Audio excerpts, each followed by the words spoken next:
오늘 누가복음 7장 1절로 17절까지의 말씀을 통해서 주께서 불쌍히 여기사라는 제목으로 강의 이어가도록 하겠습니다.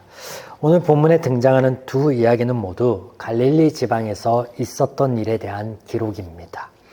백부장의 하인을 고쳐주신 일은 가버나움이라고 하는 갈릴리 북서쪽의 성읍에서 있었던 일이고, 나인성 과부의 죽은 아들을 살리신 이 일은 나인, 갈릴리 남서쪽에 이 나세렛이라는 곳이 있는데 요 근방에 인근에 있던 성읍이었던 이 나인에서 있었던 일입니다. 예수님께서 주로 갈릴리 지역을 중심으로 사역을 이어가셨으니 이렇게 지역적인 것으로 공통점을 찾기에는 조금 부족해 보일 수 있겠습니다. 그러나 예수님의 사역 안에서 공통점이 보입니다. 백부장의 하인의 병을 고치신 것, 또 과부의 아들을 살려주신 것, 이 모두 치유에 관련된 사역으로서 공통점을 찾아볼 수 있겠습니다. 본문을 통해 이 밖에 이 두 이야기에서 우리가 찾을 수 있는 공통점이 있을까? 오늘은 여기에 조금 초점을 두고 말씀을 나누고자 합니다. 먼저 첫 번째 이야기는 누가복음 7장 1절에서 10절에 등장하는 이야기로 여기에 한 명의 인물이 소개되고 있습니다. 바로 로마의 백부장이죠. 군에서의 그의 위치는 중간 계급의 군 지휘관이며 가버나움이라고 하는 곳에 주재하면서 그 지역의 평화 유지 및 치안 업무를 주로 하고 있습니다.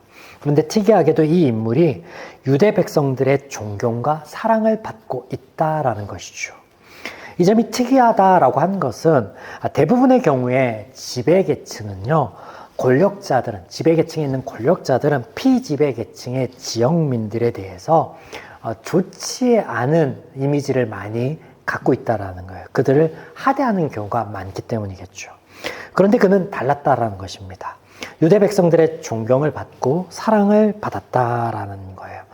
그러기 위해서 그가 하였던 것, 그들을 존중하고 또한 그들에게 역시 그도 사랑하며 지역 주민들을 위해서 회당 건축에 드는 비용도 지불하였다라는 것이죠. 어느 날 그런 백부장이 아끼던 종이 한 명이 큰 병에 들어서 죽게 생겼습니다. 이에 평소에 그를 존경하였던 이스라엘의 장로들이 그를 대신하여 예수님에게 찾아가 그 백부장의 종의 병을 고쳐줄 것을 청하고 있습니다. 한낱 종을 사랑한 사람, 이스라엘의 존경을 받은 인물, 지금까지 성경에 이런 인물이 있었을까? 아주 드문 케이스다라고 할 수 있겠습니다. 그렇다면 오늘 성경은 그 인물됨을 소개하고자 이렇게 기록하고 있는가? 백부장의 인품을 소개하는 것이 복음이란 그렇다면 과연 관계가 있을까? 조금 더 본문을 살펴보아야겠습니다.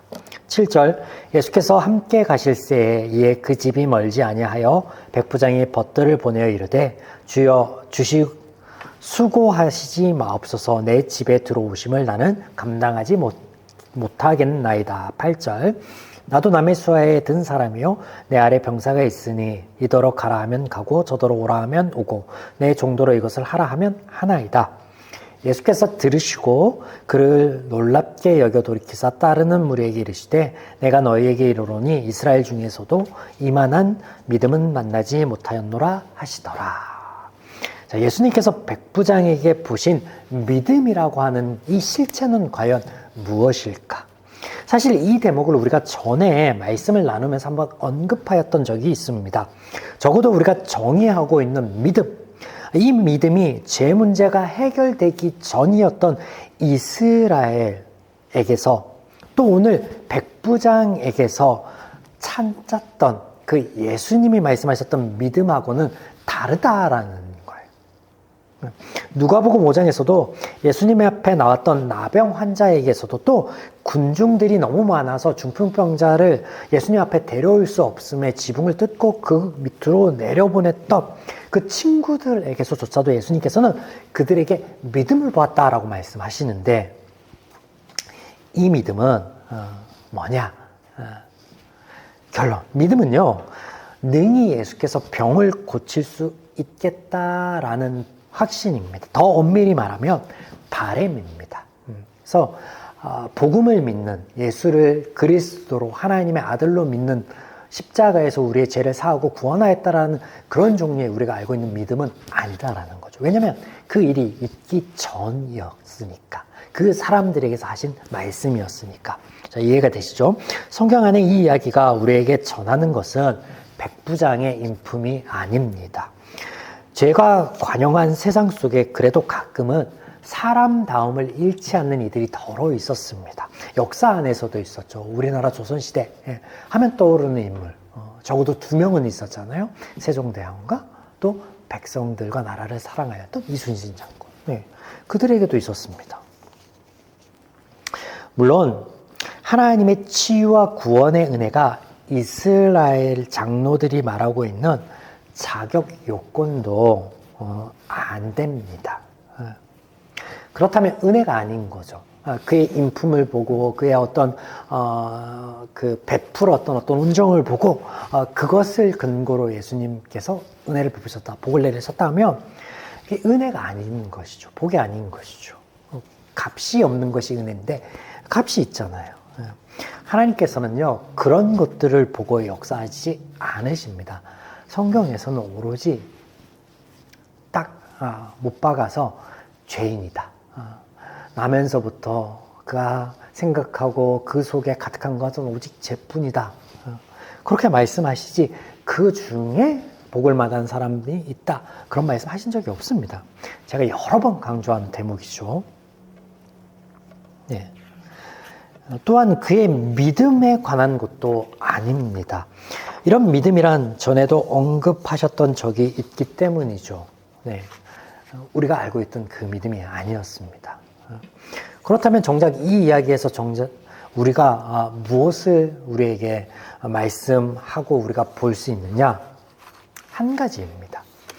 이방인이 하나님 안에 치유와 구원의 은혜를 받았다라는 사실이에요. 그 사실에 대해서 예수가 전하여 준 복음이 사실이다라는 것에 대해서 누가복음은 이 핵심을 전하고 있다라고 첫 시간부터 말씀을 나누고 있잖아요. 이방인이 하나님 안에서 치유와 구원의 은혜를 받았다라는 거예요. 그 사실 하나를 전하고 있는 거예요.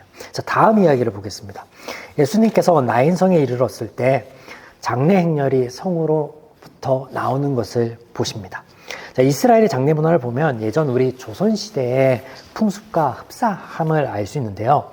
장지는 보통 성읍 근처의 동굴을 이용하였고 또 가족장으로 치루어졌습니다. 그래서 아브라함이 막벨라 굴을 사서 그것을 통해서 가족장을 치루었다라는 이야기를 우리가 창세기에서 볼 수 있죠. 본문으로 돌아가 지금 예수님께서 보고 계신 행렬은 한 이름 모를 과부의 유일한 독자의 장례입니다. 여기에는 앞의 이야기처럼 이렇다 할 설명이 없다라는 것이 특징입니다. 예수님께서 보셨고 그 과부를 다만 불쌍히 여겨 죽은 아들을 살려주셨습니다. 네. 불쌍히 여기는 예수님의 이 마음 외에는 그 어떤 것도 찾아볼 수가 없습니다. 처음 예수님께서 다가와 관에 손을 대었을 때 사람들이 아마 깜짝 놀랐을 거예요. 왜냐하면 그들이 율법에 의하면 죽음과 가까이 하지 않아야 되기 때문에 그렇죠. 정결례에 의해서 가까이 하면 안 됩니다. 시체에 손을 대서도 안 되고 가까이 가서도 안 되고 물론 그와 관련된 이 장례 행렬에 끼어들어서 관에 손대는 건 물론 안 됩니다. 안 돼요. 그런데 그 이후의 일이 그들을 더욱 놀라게 하였다라고 기록하고 있습니다. 아무도 예수님께서 죽음을 다스리며 죽은 자를 살릴 이로 생각하지 않았습니다. 만약 예수님께서 그런 이적까지도 베푸실 수 있다라고 기대하고 알았다면 예수님 앞에 나왔겠죠, 사람들이. 병든 자뿐만 아니라 귀신 들린 자뿐만 아니라 죽은 자들을 데리고 예수님께 나왔겠죠. 그런데 나오지 않았다라는 거예요. 그런 기대와는 달리 죽은 자가 예수님의 권능에 의해 살아납니다. 깜짝 놀랐을 겁니다. 그들이 아주 깜짝 놀랐을 거예요. 그리고 당황했을 거예요. 이것을 어떻게 해야 되냐? 정결례를 어긴 것을 문제 삼아야 되느냐? 죽은 자를 살리는 것이 이거 어찌 된 일이냐? 딜레마도 빠져 있었겠죠. 그런데 오늘 성경에 보면 그들이 그런 일을 경험하고서야 이런 고백을 합니다. 하나님께서 자기 백성을 돌보셨다. 이 고백이요, 이스라엘 안에서는 매우 유의무이한 그런 고백인데요. 하나님께서 하나님의 자녀를 돌보시지 않은 적이 있는가? 근데 그 고백 안에서 이런 질문을 해보면 아니겠죠. 로마서 8장 말씀에서 이렇게 말씀하시길 그 어떤 것도 우리를 하나님의 사랑 안에서 끊을 수 없다라고 선포하고 계시기 때문이죠. 네. 사람들은 늘 자신의 기대 이상의 어떤 큰 일, 놀라운 일, 이적을 보고서야 그 앞에서 비로소 하나님을 고백하고 하나님을 바라보고 찬양하는 안 좋은 경향이 있습니다. 네. 그런 것들을 지금 비추고 있는 거죠, 본문에서. 자, 이 이야기에서 성경이 우리에게 보여주시는 것은 오직 한 가지입니다. 하나님의 마음, 불쌍히 여기시는 마음. 여러분 기억하십니까? 지난주에 우리가 말씀을 나누면서 예수님께서 말씀하시길 그 마음에 가득한 것이 입 밖으로 나온다라고 말씀하셨어요. 지금 예수님 안에 그 마음 안에 가득한 것을 가지고 은혜의 역사를 이어가신다라는 것을 보여주고 계시는 거예요. 이제 두 이야기의 공통점은 명확합니다. 첫 번째 이야기에서는 이방인도 하나님의 은혜를 받을 수 있다. 조건이 없다. 라고 말씀하셨고, 두 번째 이야기에서는 은혜를 베푸시는 게 하나님이 불쌍히 여기시는 그 마음에서부터이다 라고 말씀하시는 거예요. 네, 은혜입니다. 은혜. 유대인이나 이방인이나 동일하게 하나님의 은혜를 덧입을 수 있음을, 또 그 은혜는 하나님께서 죄인을 향해 느끼시는 마음, 불쌍히 여기시는 그 마음 안에서 우리에게 역사하고 있다라는 것을 성경은 보여주고 있다라는 거예요. 또한 이 두 이야기, 백부장의 하인과 과부의 아들을 치유하신 이야기에서 더 큰 틀 안에서 우리는 이것을 이해해 볼 수 있는데요. 바로 누가복음 6장의 예수님의 말씀입니다. 관계 회복, 원수를 사랑하라 하신 말씀. 사람들은 자신들에게 호의적인 사람들을 능히 사랑할 수 있습니다. 그런데 예수님께서는 그뿐만 아니라 너희에게 적대적인 관계 있는 사람들조차도, 호의적이지 않는 사람들조차도 사랑할 수 있음에 대해서 말씀하십니다. 이것은 조건 없는 하나님의 사랑 안에서 그렇게 할 수 있다라는 것을 말씀하시는 것이며, 또 이런 조건 없는 하나님의 사랑을 오늘 펼쳐지는 두 이야기 안에서 우리에게 그 사실 증명을 하고 있다, 보이시고 알리고 계시다라는 거예요. 사랑하는 여러분, 우리는 늘 하나님 앞에 조건을 찾습니다. 복을 받을 만한가? 찬양의 이유는 어떤 것이 있을까? 그렇지 않아요. 우리가 바라지 못할 그때에도 사람들이 병치유함과 귀신 쫓음을 위해서는 예수님 앞에 나오지만 죽은 자를 데리고 나아지는 않잖아요. 그런 기대 없음조차도, 우리가 바라지 못할 그때조차도 조건 없이 우리를 사랑하고 마음을 쓰시는 하나님을 우리가 잊지 않는다면, 늘 기억한다면 우리 또한 하나님 앞에 나아가는 것에 이유가 없습니다. 그 하나님의 은혜 입기에, 그 하나님의 말씀을 듣고 누리기에 조건이 없는 거예요. 아울러 우리가 우리의 삶 가운데, 하나님과 동행하는 이 삶 가운데 우리가 할 수 있는 것을 하되 그것을 잘했다 칭찬하시며, 우리가 할 수 있는 것, 그것밖에 못하네. 근데 하나님은 그것밖에 할 수 없었니가 아니라 칭찬하신다고요. 칭찬하며 역사하시는 그 하나님의 은혜를 우리 말씀 가운데 잊지 않고 누릴 수 있는 우리 남은 여정, 우리 일주일 남은 여정의 발걸음이기를 주님의 이름으로 축원드립니다.